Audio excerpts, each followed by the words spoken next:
que está acontecendo no mundo? O que está acontecendo no Brasil? Depois da redemocratização e da nova Constituição em 1988, o país votou, passou por altos e baixos, mas houve crescimento. Milhões saíram da miséria, houve inclusão social. De repente, paramos de nos entender. As opiniões foram polarizadas. O Congresso aprovou um casuísmo atrás do outro. Golpe na presidência, a volta da miséria, discursos de ódio. E não foi só por aqui que houve retrocesso. Nos Estados Unidos, voltaram pelo atraso com Trump. Na Inglaterra, decidiram sair da União Europeia. Coreia, Rússia, Síria, crise em todo o mundo. Com a política empolvorosa, recorremos aos filósofos para entender onde isso tudo vai dar. Renato Janine Ribeiro, professor de Ética e Filosofia Política da USP, ex-ministro da Educação, é um dos que procura dar sentido à situação atual. Ele está lançando um livro, A Boa Política, onde discute justamente a democracia nesta era da internet. República, democracia, liberalismo, socialismo, o que será da política no mundo? No seu livro A Boa Política, o ex-ministro Renato Janine Ribeiro discute a questão da expansão das liberdades, dos direitos humanos e da qualidade de vida, especialmente no período pós-guerra, final do século XX e início desse século XXI, no mundo e no Brasil também. E por isso nós iniciamos essa entrevista na TV FEPESP com a seguinte pergunta: esse retrocesso é uma questão inevitável ou é só uma aberração, um período na história da humanidade? Com a palavra, o ex-ministro. Olha, essa é uma grande questão, talvez a mais importante a ser colocada hoje, porque nós temos um período, desde 1980 e pouco, em que caem as ditaduras comunistas da Europa de Leste, caem as ditaduras direitistas da América Latina e aumenta também o poder de compra dos mais pobres, reduz-se a miséria no mundo, no Brasil com um governo de esquerda, mas em outros países com governos que não eram de esquerda, também isso aconteceu.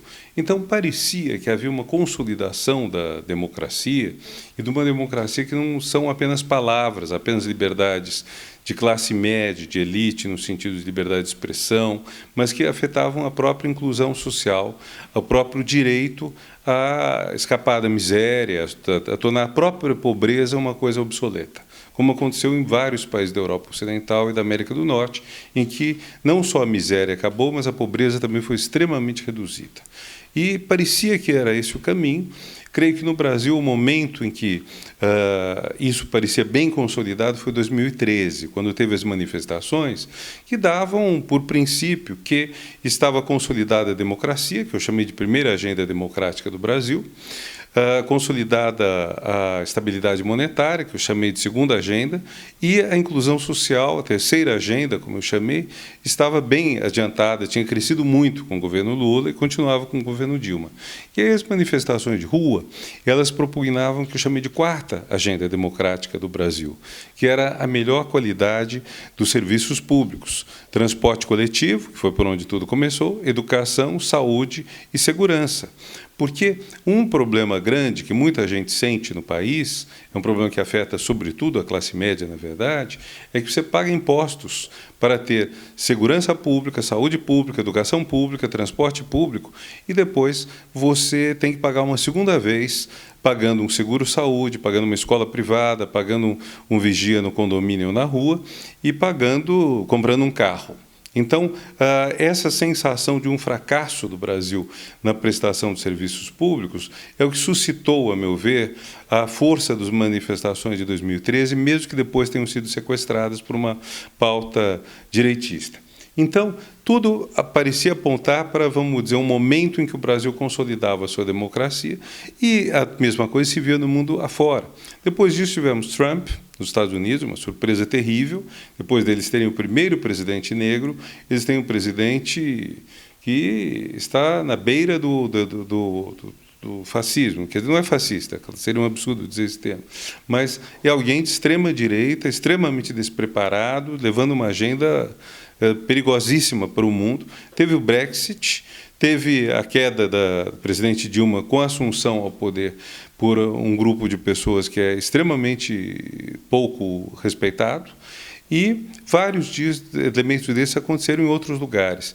Então, tudo isso indica uma possível parada do processo de democratização do mundo e talvez até retrocesso. Porque, veja, os dados que a gente tem, no tempo de Atenas, no tempo de Péricles, ano 300 e pouco antes de Cristo, você tinha democracia numa cidade que tinha talvez 100 mil habitantes, com os arredores, num mundo que teria de 100 a 500 milhões de habitantes, segundo se calcula. Isso há 2.500 anos atrás, quase.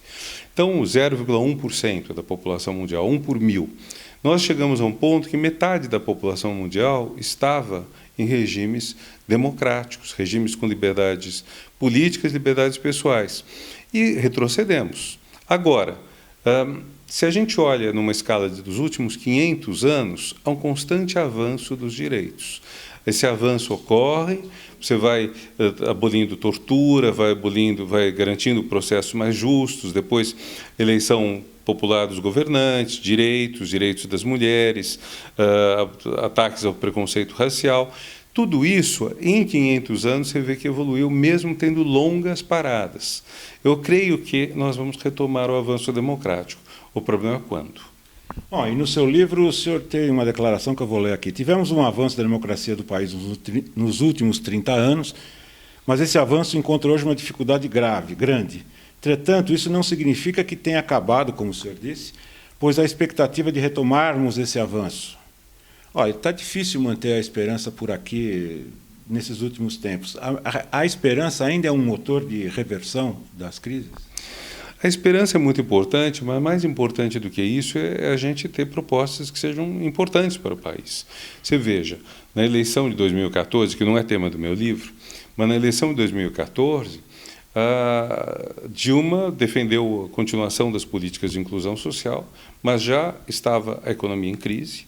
O candidato Aécio defendeu uma retomada econômica por medidas que seriam diferentes das adotadas por Dilma, e Marina, que foi outra pessoa que teve muitos votos, defendeu a sustentabilidade ambiental. Na verdade, nós precisamos desses 3 pontos.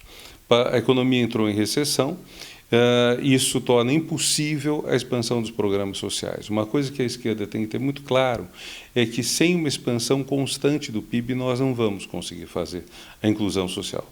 Exemplo da educação. A educação tem no Brasil 6% do PIB, talvez um pouco menos agora. Mas, e a Alemanha tem 6% do PIB. Mas o PIB alemão é 5 vezes maior que o do Brasil. A Alemanha tem já uma tradição consolidada de educação, os professores estão bem formados, as escolas estão construídas, são boas, você tem uma população já instruída, já preparada. Então, se o Brasil quisesse ter uma educação do tipo da alemã, ele não pode, ou francesa, ele não pode fazer isso só com 6% do PIB atual. Então, ou você aumenta muito o gasto do PIB, o que é inviável, ou você tem que aumentar o PIB. A melhor coisa é aumentar o PIB. Bom, nós estamos num quadro em que o Congresso, no ano passado, autorizou o congelamento dos gastos públicos por 20 anos. E o quadro que nós temos também é de uma tendência à manutenção do Congresso na forma como ele está. A tendência de reeleição dos atuais congressistas é muito alta. Como manter a esperança, então, diante desse quadro? Nós temos que formular novos projetos. O fato é que, no último ano do governo Dilma, havia uma cobrança por parte dos sindicatos, sobretudo, de professores e funcionários da rede federal. Havia uma cobrança grande por um dinheiro que não existia. Esse dinheiro não existia mais. Havia promessas que foram feitas por Dilma na campanha de reeleição que não havia como cumprir. Isso coube a mim estar com esse gigantesco abacaxi em cuja confecção não tinha tido parte alguma, mas era uma coisa que dava para perceber. Há momentos de crise econômica. Nas sociedades há.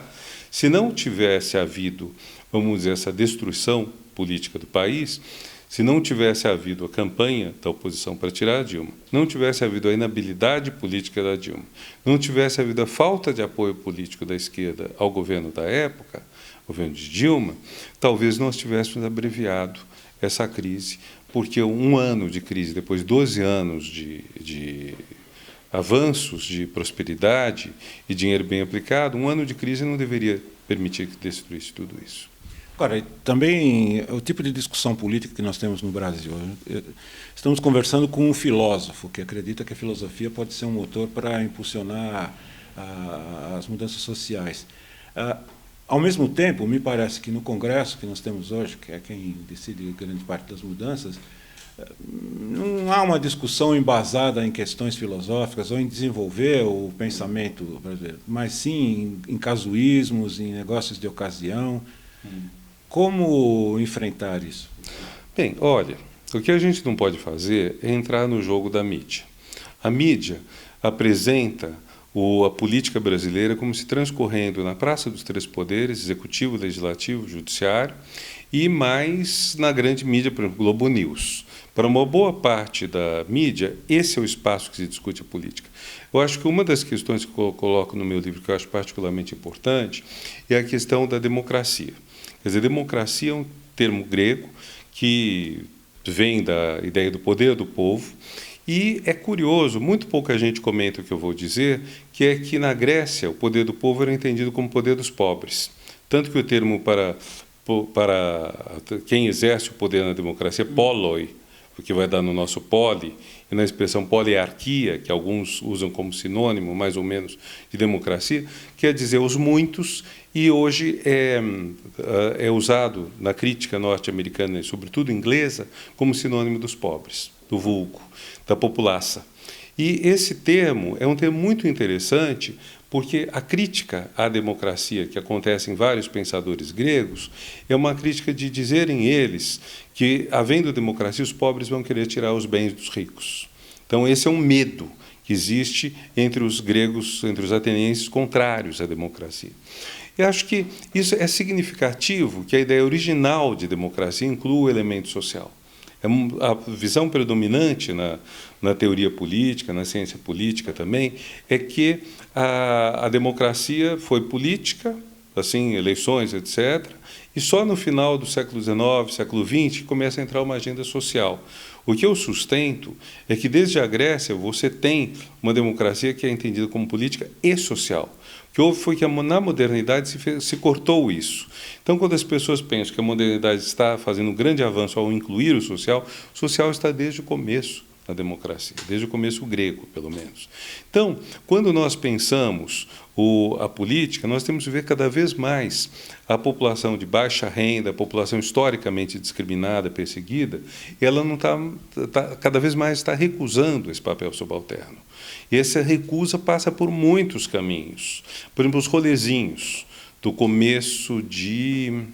Agora já me foge o ano, mas os rolezinhos, vocês devem lembrar que houve essa ocupação de shoppings por adolescentes pobres. Isso é um negócio muito interessante, porque significava o quê? Significava que jovens que se sentem afastados da sociedade de consumo queriam entrar no templo do consumo. E aí tem uma parte da esquerda que fala, consumo, coisa feia, coisa vulgar, etc. Não é.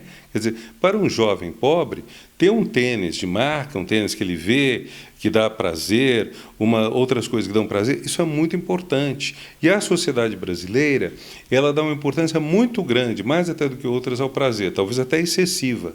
Mas se a gente não pensar nesse elemento que vem então de baixo, quer dizer, essa demanda por ter uma vida melhor, que é uma demanda que foi assumida pelo PT durante os anos de expansão do consumo.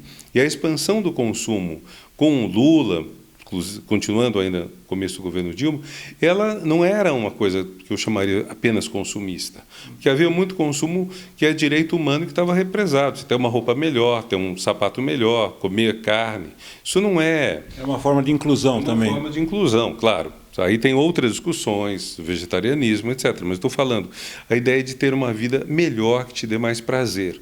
Então, esse ponto muitas vezes é deixado de lado e se esquece que essas pessoas que historicamente foram discriminadas estão cada vez menos dispostas a aceitar essa posição. O que não é fácil, o que não é nada fácil, porque se a gente lembra a Carta-Testamento de Getúlio, em 1954, logo antes de Getúlio Vargas se suicidar, ele disse: esse povo não será escravo de mais ninguém. E 10 anos depois teve o golpe governou 20 e tantos anos, e só houve um respiro de inclusão social em alta escala com os governos petistas. Houve uma inclusão social com o Itamar e com o Fernando Henrique, não se pode negar. Mas quem deu grande escala a isso foi Lula.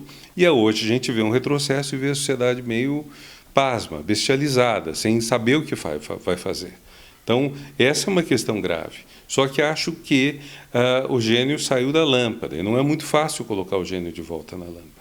Bom, e o gênio que saiu da lâmpada resultou numa prisão que é considerada agora uma prisão política, a prisão do Lula, e isso altera bastante o quadro que a gente tinha, principalmente pensando em termos eleitorais. É o candidato que tinha maior popularidade, todas as pesquisas apontavam o Lula como tendo favoritismo nas eleições, e agora ele está fora, pelo menos por enquanto, do cenário político. Como o senhor vê isso?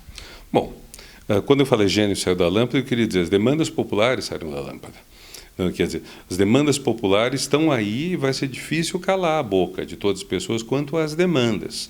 O que houve de enfraquecimento foi que, embora eu considere que a expansão do consumo tenha sido uma coisa positiva, ela deixou de lado o aspecto ético da inclusão social. Esse é um ponto que eu discuto num artigo sobre por que o PT perdeu a agenda ética. Até assumir o governo em 2003, o PT fazia duas campanhas muito fortes contra a corrupção e contra a miséria. E entendia geralmente que era a mesma campanha. Que você acabar com a miséria, acabar com a corrupção era uma única coisa. No governo, o PT adotou várias medidas que permitiram um maior combate à corrupção e empoderou grupos que, inclusive, agora estão contra ele, fazendo esse processo injusto, essa condenação injusta, essa prisão errada do ex-presidente Lula. Agora, o PT deixou de falar em ética. Quando falava em inclusão social, ele focava mais o bem-estar das pessoas incluídas, da pessoa pobre que agora melhorou a dieta, está mais satisfeita com a comida, falava mais disso do que do fato de que durante 500 anos esse país foi feito para promover a exclusão social, a exploração. Reverter isso é difícil. Começou uma reversão importante, mas não houve a conquista dos corações e mentes para o valor ético da inclusão social. O resultado disso, que é muito grave, ao qual o PT não atentou, eu falei muitas vezes, escrevi muitas vezes a respeito, mas nunca foi uma preocupação do PT, o seguinte, que apenas 4 anos depois de Lula eleito, no ano de 2006, quando houve a primeira reeleição, o candidato contrário a ele podia usar o slogan "Por um país decente, Alckmin presidente". Jamais, antes disso, teria sido possível usar a decência contra o PT, como argumento contra o PT. Ainda mais por partidos que também têm um histórico de comprometimento muito sério com tudo que é mal feito no país. Então, mas qual foi o erro do PT? O erro do PT nisso foi não assumir a pauta ética, não dizer a grande questão ética é a questão do combate à miséria. A corrupção também é importante combater, mas não podemos tirar o foco do combate à miséria. E foi isso que a direita conseguiu. A direita está revertendo o combate à miséria, está deixando ressurgir a miséria, ressurgir a pobreza lá onde ela parecia ter desaparecido, e tudo isso com um argumento de combater a corrupção e de demonizar especificamente Lula como o grande corrupto, apesar de não haver provas. Esse caso do apartamento é espantoso pela ausência de provas, mas isso se deve também ao fato de que essa agenda foi deixada de lado e há até hoje pessoas simpáticas ao PT que combatem o combate à corrupção, que eu acho um grande erro. E a agenda ética parece ter sido apropriada por todos os outros candidatos que se apresentam agora sem os mesmos índices de popularidade do candidato que está agora preso, o Lula, né? Como que se faz essa transmissão de pautas, por um lado que historicamente não parece estar comprometido com a melhoria das condições de vida? Bom, essa é uma tese que eu sustento há muitos anos. Você tem 2 problemas éticos sérios no Brasil, um sendo a corrupção, outro sendo a miséria, e o foco do Brasil sempre foi muito mais em falar da corrupção, ao mesmo tempo que a mantinha.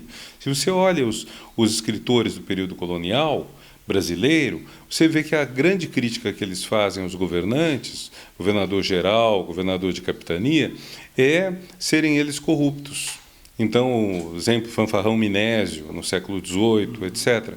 E pouco se fala de questões graves como a da escravidão. A questão da escravidão, por exemplo, quando José de Alencar escreve Demônio Familiar para, de certa forma, atacar a escravidão doméstica, José de Alencar, que era escravagista, que não era abolicionista, mas ele culpa o escravo, o moleque, o adolescente escravo, pela destruição da moral doméstica na casa dos ricos.